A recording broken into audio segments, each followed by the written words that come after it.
Olá, pessoal! Você já ouviu a expressão tão perto e ainda assim tão distante?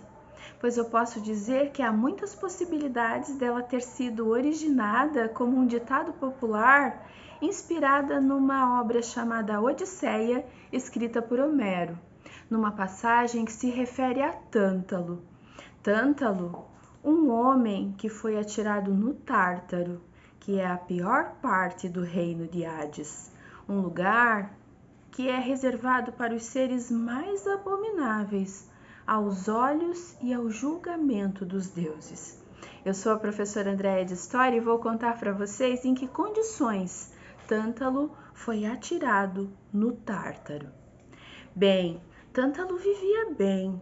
Ele era um semideus, pois era filho de Zeus com a princesa Plota.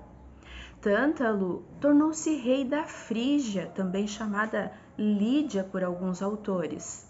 Ele casou-se com Dione, que era filha de um titã chamado Atlas. Vejam só a importância desse personagem da história de hoje. Com Dione, Tântalo teve 2 filhos, Pélope e Níobe. Esse rei chamado Tântalo, ele tinha muito prestígio no Olimpo, por ser muito falante, por ser muito inteligente e principalmente por ser filho de Zeus. Ele era um semideus que tinha autorização para desfrutar dos banquetes no Olimpo. Nesses banquetes, Tântalo ficava sabendo muitas conversinhas interessantes a respeito dos deuses e sua intimidade. Para se fazer ainda mais afamado e respeitado em sua terra, vez por outra ele contava um desses segredos.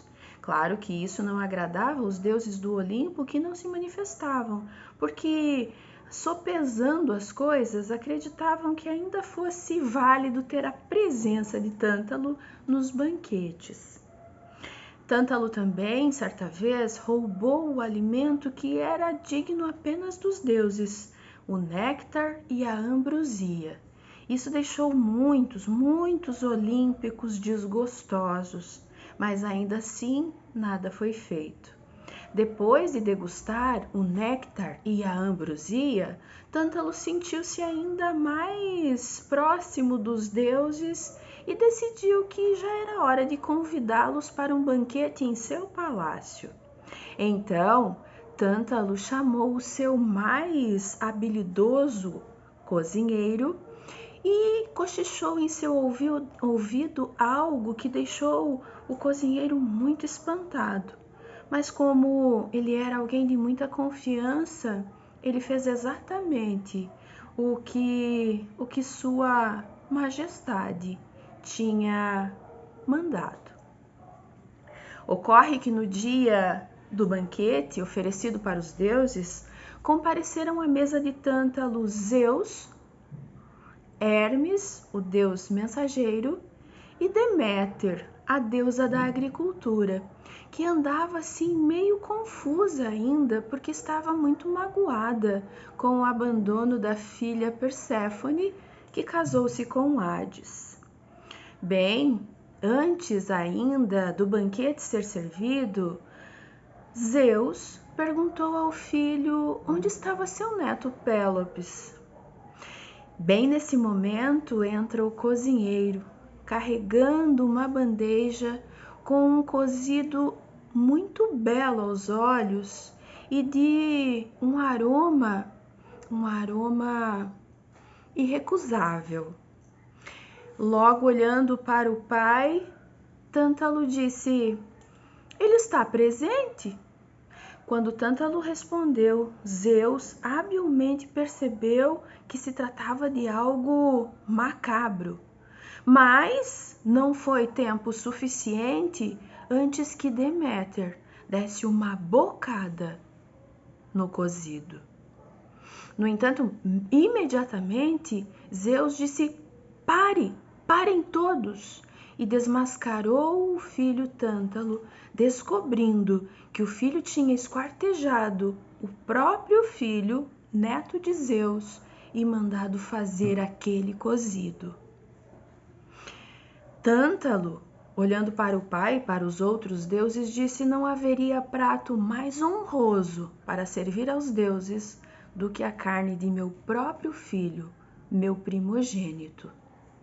Mas Zeus ficou horrorizado e imediatamente puniu o filho. Fez com que Tântalo descesse ao Tártaro, onde ele foi inundado em um lago de uma água puríssima e cercado de árvores frutíferas que tinham os frutos de odor mais inebriantes que se pode imaginar. Mas Tântalo, ainda mergulhado no lago e ao alcance de suas mãos, tendo todos esses frutos, jamais poderá se alimentar, nem tampouco poderá saciar sua sede, pois todas as vezes que ele quiser beber água, o nível da água irá baixar. Todas as vezes que ele quiser matar a sua fome com um fruto, o vento soprará e carregará os galhos para longe. E Tântalo ficará no Tártaro eternamente, sendo punido por esse grande pecado cometido, não apenas por ter servido a carne do próprio filho, mas por ter querido inebriar, iludir os deuses. Pélops foi recuperado do Hades pelo avô Zeus. Ele foi tornado ainda mais belo do que era quando vivo. O pedaço que Deméter abocanhou e que correspondia ao ombro de Pélops foi reconstituído pelo deus da forja, Hefestos, que o fez do mais lindo marfim.